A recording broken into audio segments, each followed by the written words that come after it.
Welcome back. All our top stories can be found on our website. That's channelstv.com and on youtube.com/channelsweb.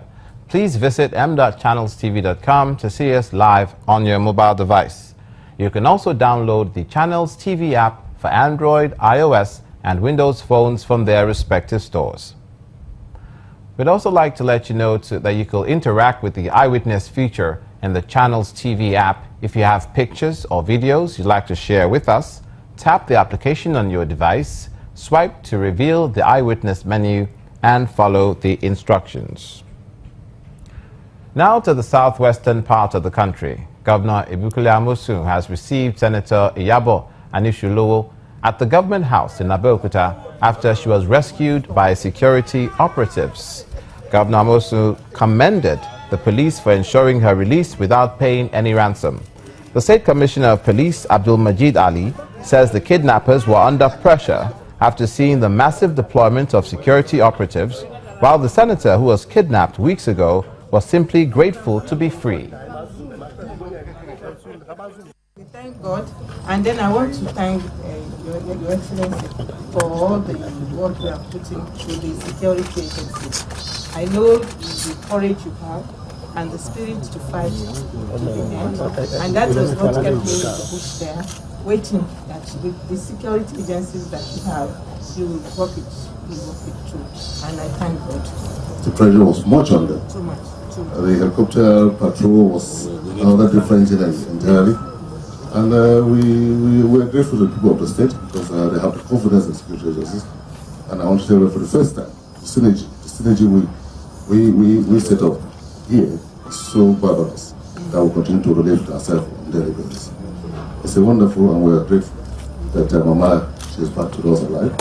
And we hope that nobody will come to the state here and try us. We have made some arrests, and we are going to look into it. I think it's a big shame that we find ourselves where we shouldn't be. Young people that should be working, asking for a ransom of 200 million. They said because I got involved, they will increase it from 100 to 200. And that's why they insisted 200 from the second day, they said 200. They said they had wanted to ask for 100, but because I got involved, and I told them that they are all, they will face the law, and that it's in their interest to quickly release her. So it was like they were even threatening everybody. That they will now teach me lesson, teach all of us lesson, teach even IT lesson, teach the commander, everybody. They were using them on phone. We listen to them all of the time. But thank God the way it is resolved. So all glory to God. This is a different way of resolving issue. I can say it authoritatively. No kobo was paid. No, we did not pay anybody anything. Mr. Amosun, Ogun State Governor. Staying in Ogun State, the State Command of the Nigeria Customs Service has confirmed the death of 2 persons following a clash between customs officials and suspected smugglers at Okeodon Township in Yewa South local government area of the state.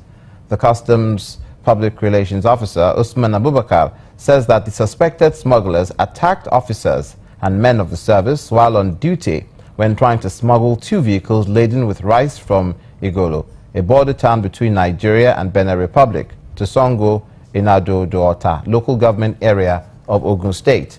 He says the suspected masterminds have been handed over to the police. And we'll stay in Ogun State for the moment.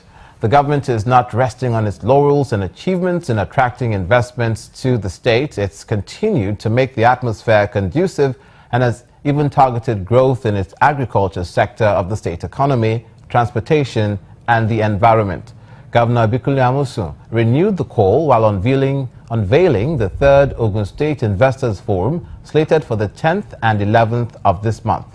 He says the previous editions of the forum have been attracted well over $100 million in investment to Ogun State. Ogun State, in terms of all the financial indices, when you look at it when we came in and you look at where we are now, then you will readily, it's easily shown that we have done very well in terms of maybe even the companies that have birthed in Ogun State. It has increased with at least nothing less than maybe 90 or so.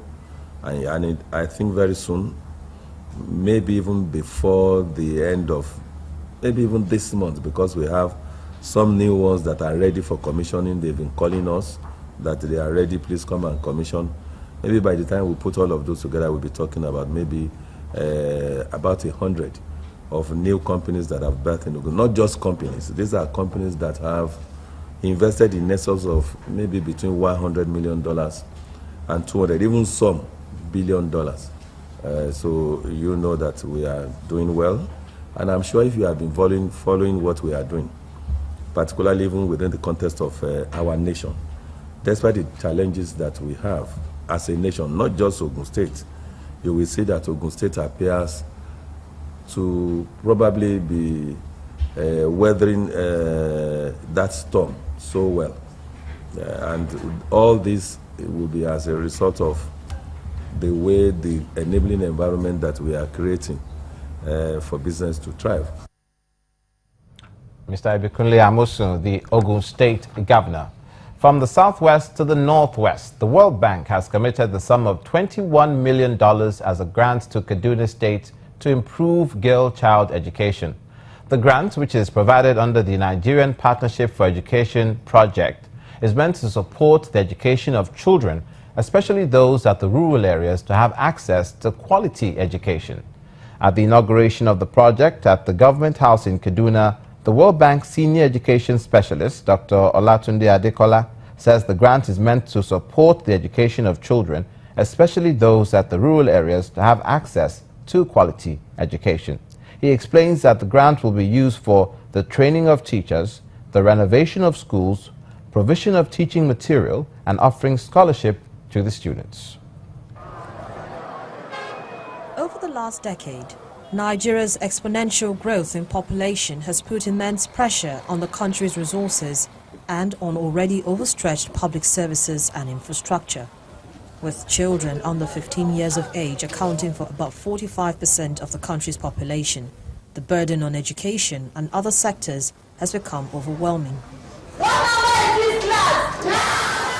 According to a UNICEF report, 40% of Nigerian children aged 6 to 11 do not attend primary schools, with the northern region recording the lowest school attendance in the country, particularly girls.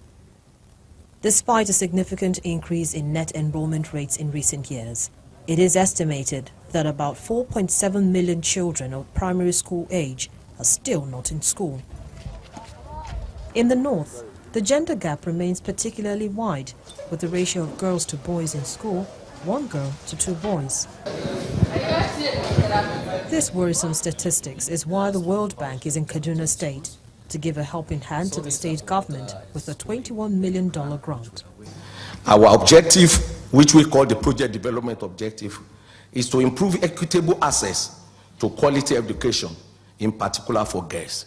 That whoever you are in Kaduna State, it doesn't matter your social background, your socio-economic, whether you are female, wherever you are, we want to work with this government to make sure you have access to education. The education of girls must be given its rightful place if Nigeria intends to compete favorably and take its rightful place in the Committee of Nations. Governor Nasiru El-Rufai is also concerned about the deplorable state of education in his state and the North in general.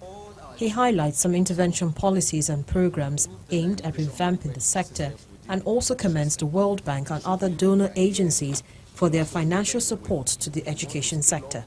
I wish to reiterate that the Kaduna State government, under our watch, is irrevocably committed and determined to open the doors of learning to every child and will not shy away from the hard work of making our public schools places that can deliver quality education. Financial contribution is made to indigent pupils and teachers.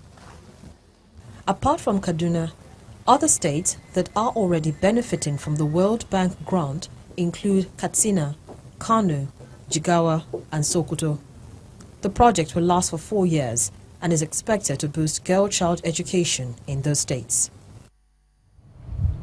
You're watching news across Nigeria. Stay with us. Coming up in the South-South, the governor of Edo State speaks on the new minimum wage in Edo State and says there's no going back.